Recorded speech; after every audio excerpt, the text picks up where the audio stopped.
something that occupies me a lot. I like having orgasms and I should not be ashamed of that. I believe it is fair to say that every woman's vagina is differently pleased, but I refuse to accept that the penetration-focused sex culture celebrated in the media actually works for the majority of women. Everyone says that sexual pleasure is harder to achieve for women than for men, although I believe it is not more difficult if you know your body well and are not afraid to communicate with your partner.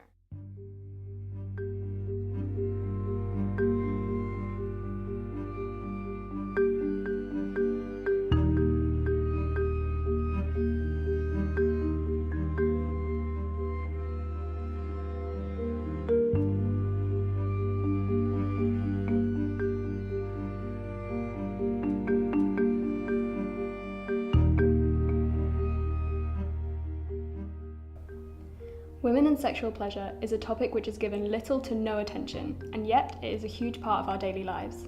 With this documentary and using our own survey findings throughout, we hope to open up the dialogue about the portrayal of sexual pleasure in our society.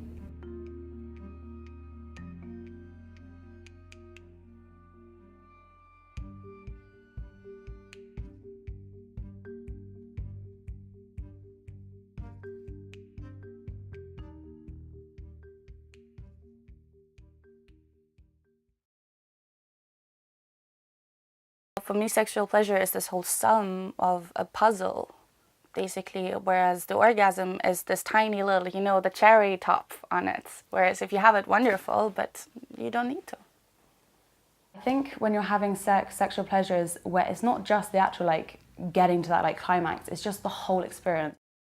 What sexual desire means to me is a desire that is something that is healthy, something that we have normally, especially for women just as much as men. Where I also think that often in media or through talks, we always focus a lot on men's sexual pleasure. But I think it's completely obvious that women have exactly the same drive towards sex. And the reason we talk about it is sexual desire. Otherwise, what's the point? Most women tell me that the most important for them, the most valuable, is to be close related, to be intimate with their partner. And that's even more important than have an orgasm of high arousal. I feel like the best time for sexual intercourse is when it's just you feel so connected to the point where, yeah, this feels completely right.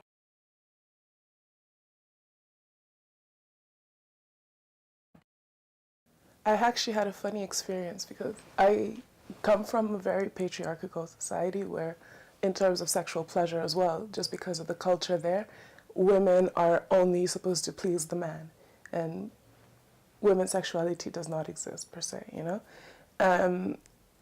So I also kind of felt like I needed to break away from that. I was just like, oh, whatever, my worth is not defined by my virginity, la la la la, talking about just had these more liberal kind of ideas in my head.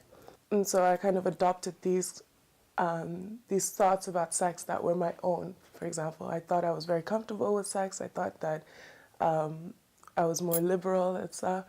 But my parents always told me that you had to remain pure and, you had to wait for marriage and stuff like that. And so when I didn't wait for marriage, I remember I felt so ashamed of myself.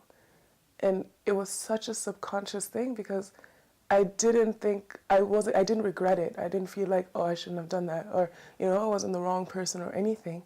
But there was something in me that felt so ashamed because I felt like now I was worth less because I'm not pure.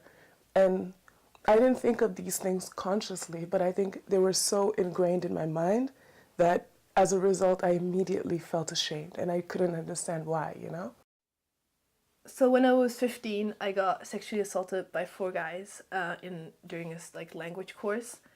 And I never actually talked about it because it was, I was ashamed, oh, what could have I had changed? And it took away a lot of things from me. Experiencing sexual pleasure is more something that my head is telling me I should have rather than actually me having it. And I think that you get a high, but the high is more your hormones, going through your brain, your body, and getting that, feeling. But so I think that that's maybe the sexual desire I'm feeling right now, but it's not yeah, I would want it to be, or how I wish it would be, or, you know, it's like, I feel like it's not, you know, it's not 100% yet. It seems that there is no agreed upon definition when it comes to sexual pleasure. Also, from our survey, we found that people often struggle to formulate a clear definition for themselves. Something that came up in our research was that people are longing for greater communication on sex in general.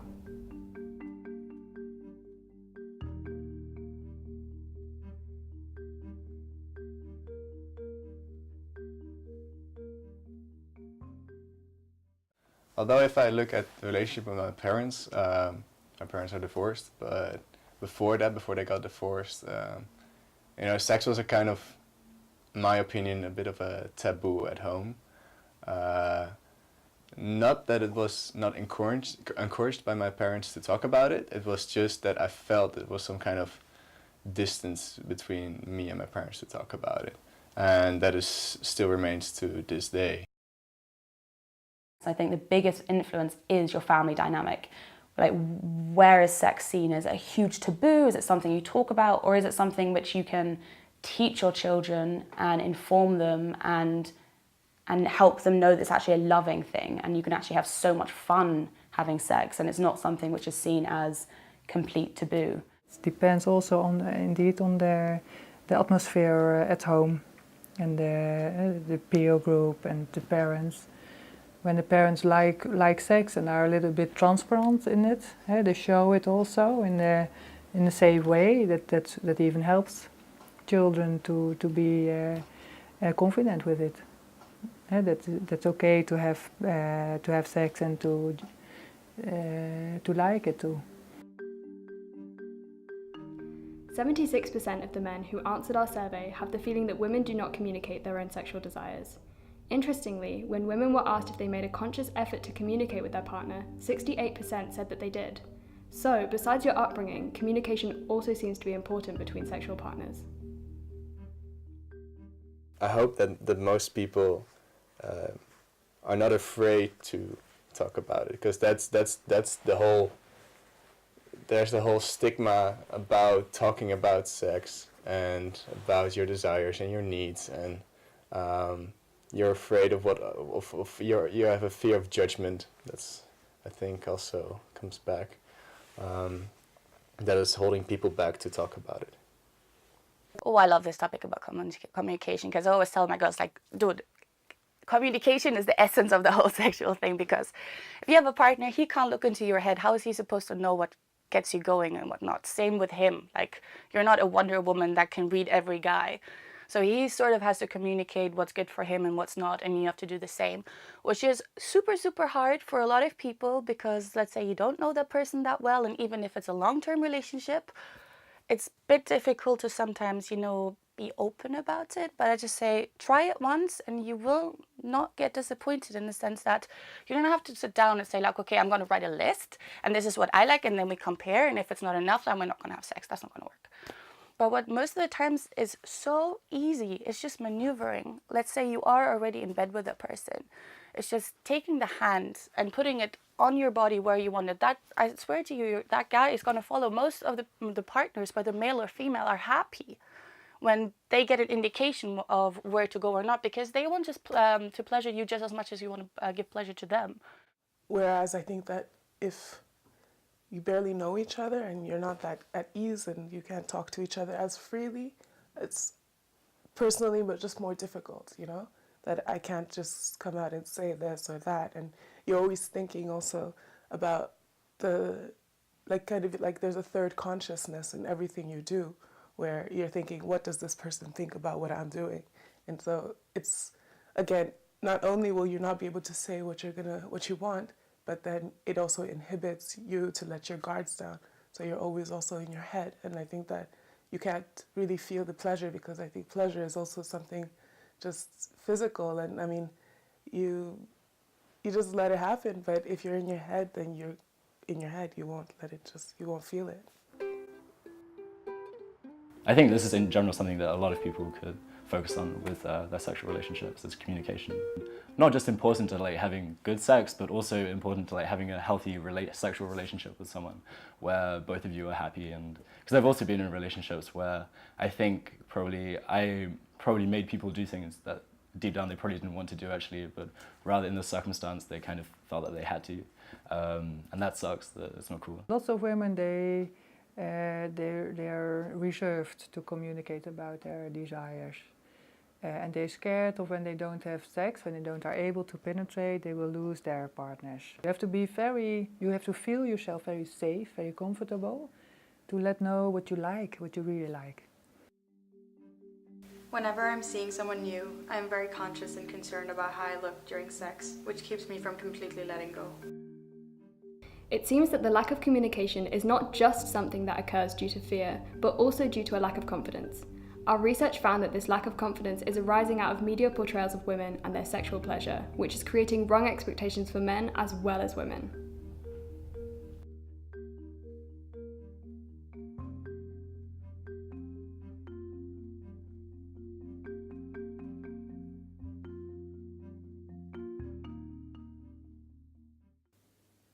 What I do think advertisement is doing a lot of times, if you look, there was a really iconic Dolce & Gabbana picture, pretty widely known. It's like this woman who's like wearing a bikini or almost nothing to bikini, lying on the floor with like 4 guys or 5 guys in like really fancy suits on top of her, next to her. And I think that's something that for me was quite shocking. Especially like, you know, having those internal pictures of exactly the situation was really not that nice. But I also think that suddenly it's okay to publicly show a picture like that and publicly saying it's okay, where I really got offended. And I was like, young boys see that picture and they won't know that it's not okay. Because yes, on the picture it doesn't seem like anyone is in discomfort. It's an ad. But I think in real life that situation will be completely different. There's a lot of very heavy sexualization in adverts. For example, adverts just being one thing. I mean, men can also be very heavily sexualized as well, and of course, like sexualization of something doesn't necessarily have to be bad, but to make someone just consume something, it's, you know, really appealing to just someone's very base desire. So, in a way, it's a very like scandalous thing to try and manipulate someone with. I think media set wrong expectations for me and made me feel bad about my body and how I want to have sex sometimes. Also, yeah, media is also very heteronormative, and it's only very late on that I discovered that maybe I wasn't so heterosexual, and then it was a whole process of coming to terms with that idea and having to let go of all these ideas that are preset in your mind because of the media, and it's something that I'm still struggling with. Yeah, I think it's a huge problem with the media, because the media always show nice women, very thin, and always give the message that it's very important that you're looking beautiful. But I know that a lot of films give the message of that sex is really.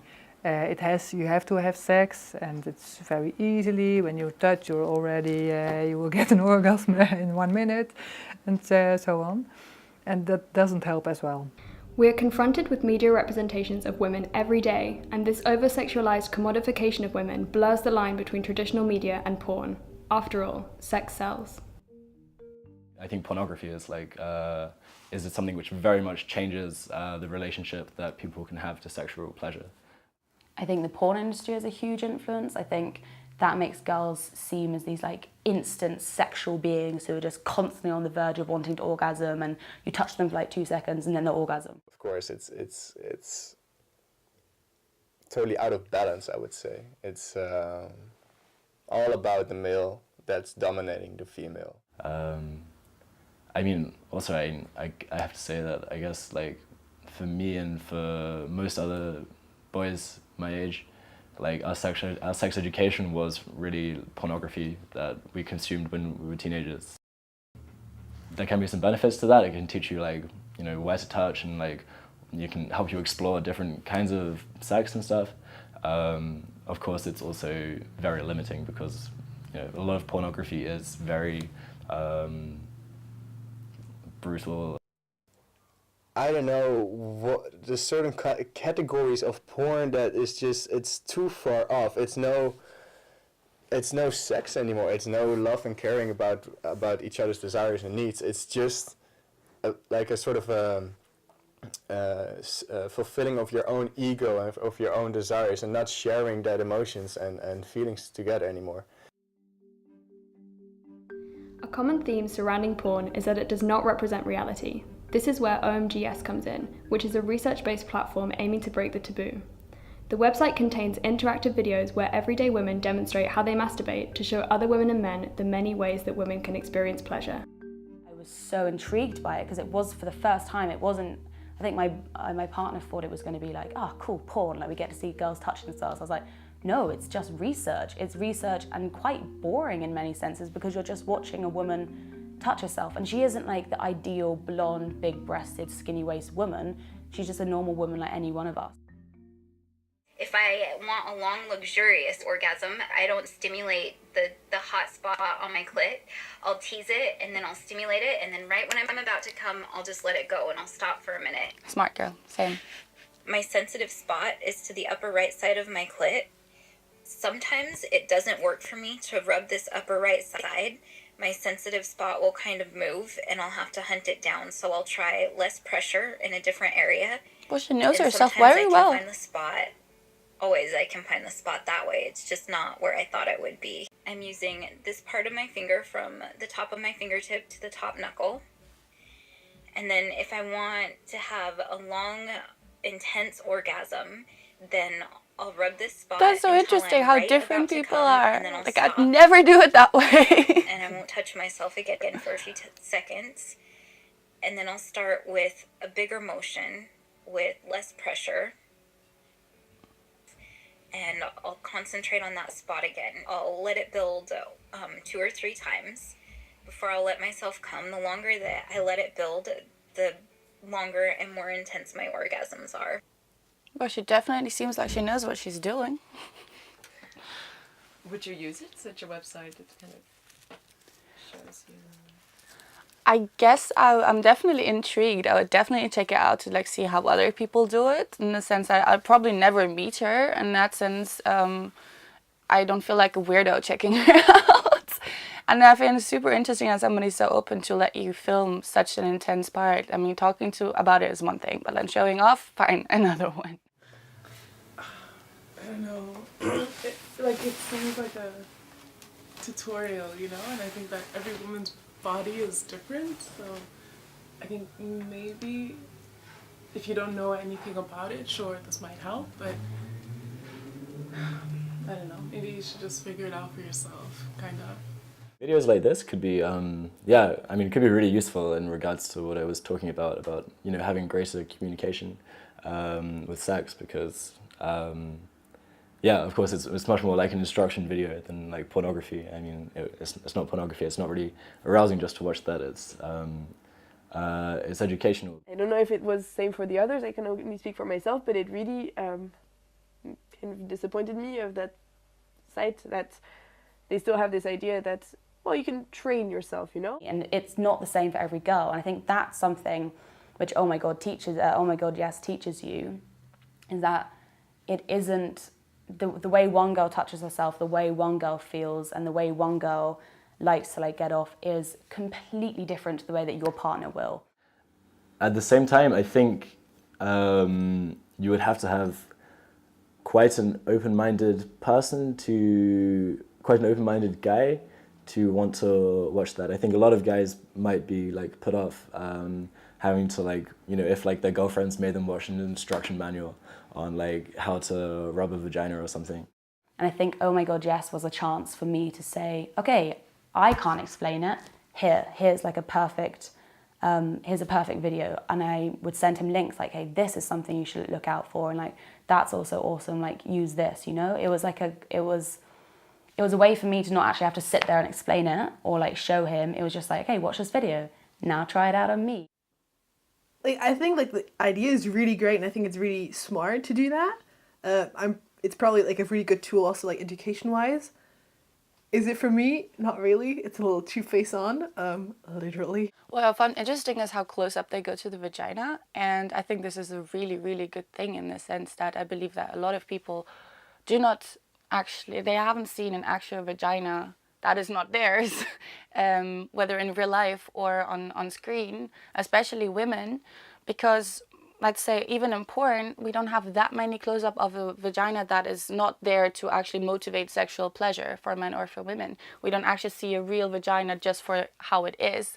And that's something I think this spot really, really portrays. It almost feels kind of clinical, you know, that you're just like, so that's how also strange it is to me, because I'm not used to seeing women's bodies like this, that it's just, you know, like if I've seen a vagina that close, it's either probably, I don't know, like that. I mean, I don't, you know, either it's like a medical video or it's porn, you know? But can initiatives like OMGS really be successful? Is there even a taboo to break surrounding female masturbation? I'm gonna just say this, which is really kind of embarrassing but kind of funny, but I didn't know that women could masturbate until the age of 19. I had no idea. So that goes to show how poorly I was educated about sex. I think female masturbation is a lot harder than men's. I think men, it's a lot easier to reach an orgasm. And I think with girls, like, it's very hard to explicitly explain how you come to feeling in a certain way. I would say that in the media at large, it's very, just talking about masturbation is something that all men do apparently and all day long, but then when a woman masturbates, that's suddenly super erotic and super arousing for everyone apparently. There seems to be a lack of knowledge and acceptance of female masturbation and sex. This leads us to question what their sexual education was like, especially since our survey showed that only 4 out of 10 people are satisfied with their sexual education.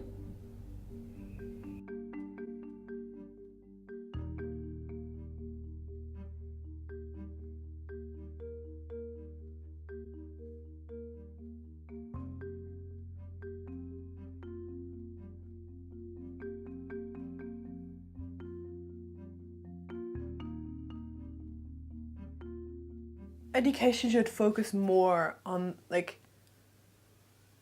it should focus more on the emotional part of it. I feel like it focuses a lot on the, you know, biological part, like this is what happens, this is how you protect yourself, you know.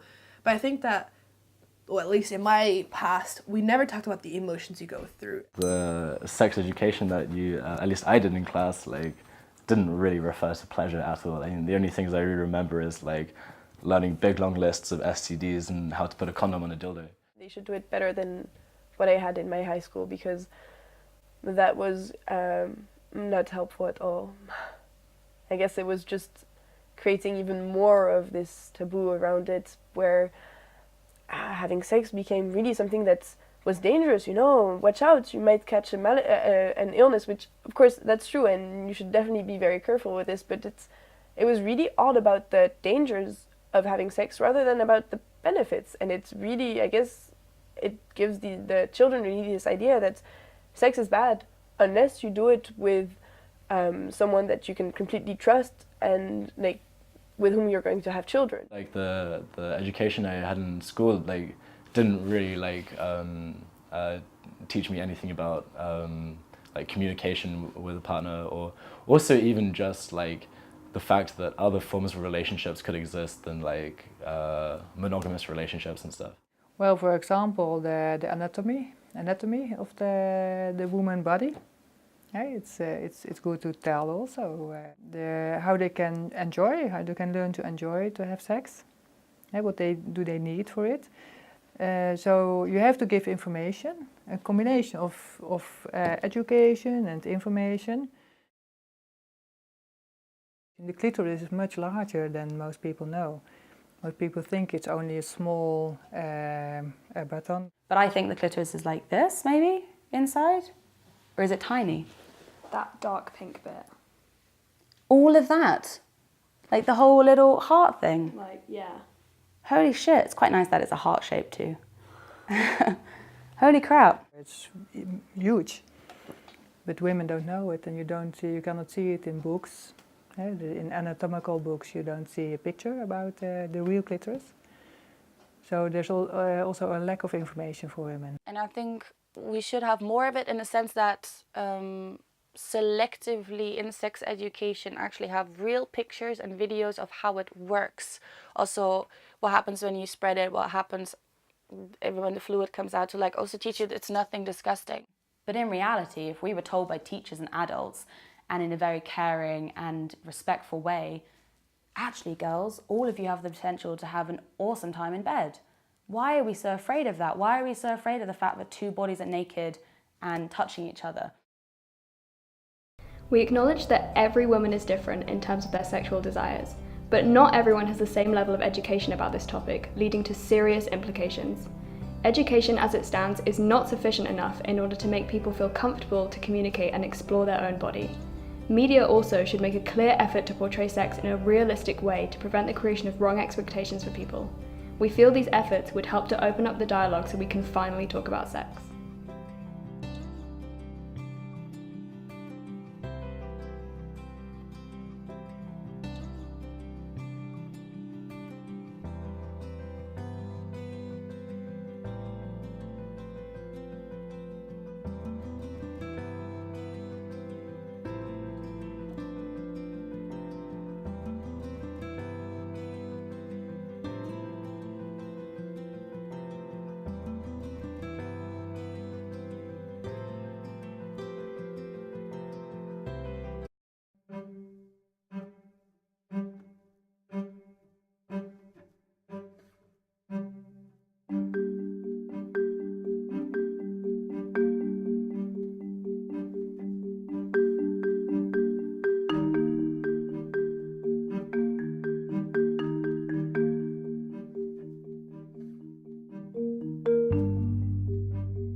I'm not gonna lie about something that occupies me a lot.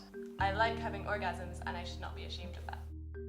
I believe it is fair to say that every woman's vagina is differently pleased, but I refuse to accept that the penetration-focused sex culture celebrates... Well, you know, the cherry top on it, whereas if you have it, wonderful, but you don't need to. I think when you're having sexual pleasures, where it's not just the actual like getting to that like climax, it's just the whole experience. What sexual desire means to me is a desire that is something that is healthy, something that we have normally, especially for women just as much as men, where I also think that often in media or through talks we always focus a lot on like men's sexual pleasure, but I think it's completely obvious that women have exactly the same drive towards sex, and the reason we talk about it is sexual desire, otherwise what's the point? Most women tell me that the most... Women and sexual pleasure is a topic which is given little to no attention, and yet it is a huge part of our daily lives. With this documentary and using our own survey findings throughout, we hope to open up the dialogue about the portrayal of sexual pleasure in our society.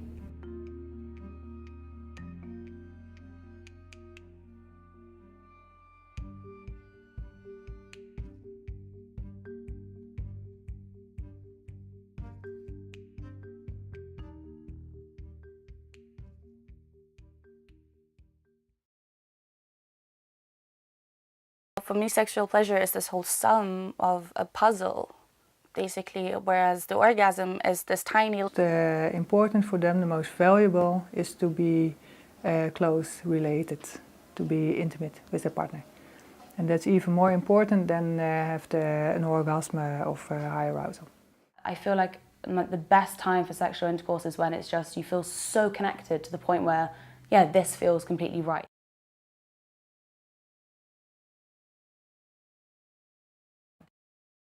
I actually had a funny experience because I come from a very patriarchal society where, in terms of sexual pleasure as well, just because of the culture there, women are only supposed to please the man, and women's sexuality does not exist. In the media, actually works for the majority of women. Everyone says that sexual pleasure is harder to achieve for women than for men. Although I believe it is not more difficult if you know your body well and are not afraid to communicate with your partner.